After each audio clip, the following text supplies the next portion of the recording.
Querido aluno, para finalizar nosso semestre, nessas últimas aulas, faremos um estudo sobre o assunto do momento que estamos vivendo, a pandemia de Covid-19. E nessa aula abordaremos a importância do distanciamento social para o achatamento da curva da Covid-19. Ao final desse vídeo, apresentaremos 4 questões para você responder por escrito. Não esqueça de enviar sua atividade ao seu professor. Em 1918, o único evento público durante a epidemia provocou mais de 4.500 mortes na Filadélfia. Desfile para arrecadar fundos para a Primeira Guerra Mundial levou 200 mil pessoas às ruas. 72 horas depois, todos os 31 hospitais da cidade estavam lotados. Gripe espanhola matou mais que o dobro de pessoas do que a própria guerra em todo o mundo. A importância de evitar aglomerações durante uma epidemia nunca ficou tão evidente quanto durante o surto de gripe espanhola em 1918. Naquele ano, um único evento público provocou a morte de mais de 4.500 pessoas expostas à contaminação durante um desfile pelas ruas da Filadélfia, nos Estados Unidos. O evento, chamado Fort Liberty Lawn Drive, aconteceu no dia 28 de setembro de 1918 e foi organizado para arrecadar dinheiro para as tropas americanas que combatiam na Primeira Guerra Mundial. Cerca de 200 mil pessoas foram às ruas para assistir desfiles de militares, escoteiros e bandas marciais. Apenas 72 horas depois, todos os leitos dos 31 hospitais da cidade estavam ocupados.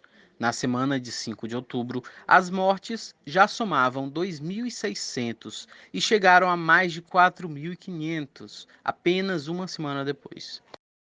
Vamos refletir sobre as relações entre o passado e o presente, analisando a imagem ao lado e o texto do slide anterior. O que foi a passeata Fort Liberty Lawn Drive? E qual foi o objetivo do evento? Quais foram as consequências dessa passeata? O que foi aprendido a partir do acontecido? Quais são os paralelos possíveis de serem traçados entre passado e presente, considerando a gripe espanhola de 1918 e o novo coronavírus? Observe os dois gráficos a seguir. No primeiro, temos dados de 1918, da gripe espanhola. No segundo, nós temos dados sobre Covid-19, que estamos vivendo atualmente em 2020. Após analisar os dois gráficos, respondamos as seguintes questões. O que é mostrado no gráfico de 1918? Quais são as regiões e períodos abordados? O que ocorreu com o número de infectados segundo o gráfico de 1918? No gráfico da Covid-19, temos duas curvas. O que elas mostram? O que podemos concluir ao compará-las? Logo no primeiro slide, falamos sobre achatamento de curva. Mas afinal, o que isso quer dizer? Achatando a curva da Covid-19. Cruzeiros e voos cancelados, faculdades e universidades enviando estudantes para casa para assistir aulas online. Fechamento de escolas públicas, comércios, restaurantes, entre outros. Escritórios pedindo às pessoas que se comuniquem. Concertos, desfiles, festivais e eventos esportivos adiados.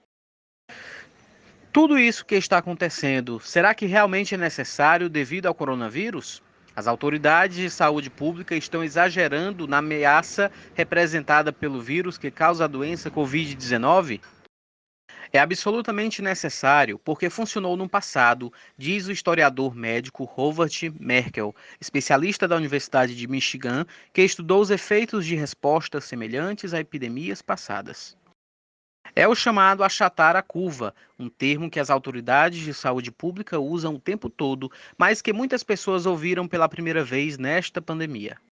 Se você observar o gráfico da Covid-19, poderá ver duas curvas, duas versões diferentes do que pode acontecer. A curva alta e fina é ruim, significa que muitas pessoas ficam doentes de uma só vez em um curto período de tempo, porque não tomamos medidas suficientes para impedir que o vírus se espalhe de pessoa para pessoa. A maioria das pessoas não fica doente o suficiente para precisar de um hospital, mas aquelas que ficam podem sobrecarregar o número de leitos e equipes de atendimento que os hospitais de nosso país têm disponível. A curva mais plana e mais baixa é melhor, mas será necessário trabalhar em conjunto para que isso aconteça. Medidas adotadas pela Organização Mundial de Saúde diante da Covid-19. A Organização Mundial da Saúde declarou em 30 de janeiro de 2020 que o surto da doença causada pelo novo coronavírus constitui uma emergência de saúde pública de importância internacional, o mais alto nível de alerta da organização, conforme previsto no Regulamento Sanitário Internacional. Também foi recomendado evitar multidões e sugerido teletrabalho no caso de epidemia, segundo o informativo, divulgado em 27 de fevereiro. No dia 11 de março, a Organização Mundial da Saúde declarou pandemia global do coronavírus. Incluem-se entre as recomendações de prevenção a limpeza, a higienização do local de trabalho, a promoção regular de limpeza das mãos e a disposição de lenços em locais de fácil acesso. Em 30 de março, a Organização Mundial da Saúde reforçou que as medidas de isolamento social são a melhor alternativa para conter a propagação do vírus e cobrou dos governos a garantia da renda e do bem-estar da população. Medidas adotadas pelo Brasil diante da Covid-19. Em março, especialistas na área da saúde afirmaram que o pico da contaminação no Brasil deveria ocorrer entre abril e maio deste ano e que, portanto, o isolamento social seria a forma mais correta de achatar a curva de crescimento do número de doentes. Cientes das possibilidades, governadores começaram a tomar atitudes nos estados para restringir a circulação da população.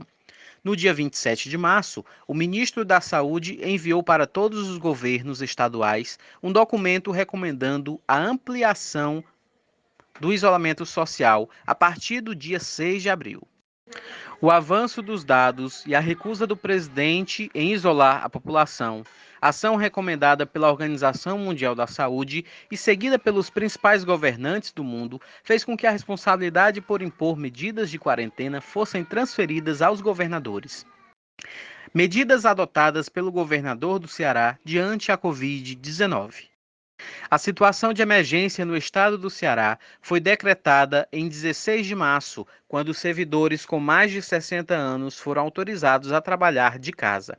O mesmo decreto determinou o fechamento das escolas públicas e privadas e comércio, com exceção das áreas de saúde, alimentação e segurança.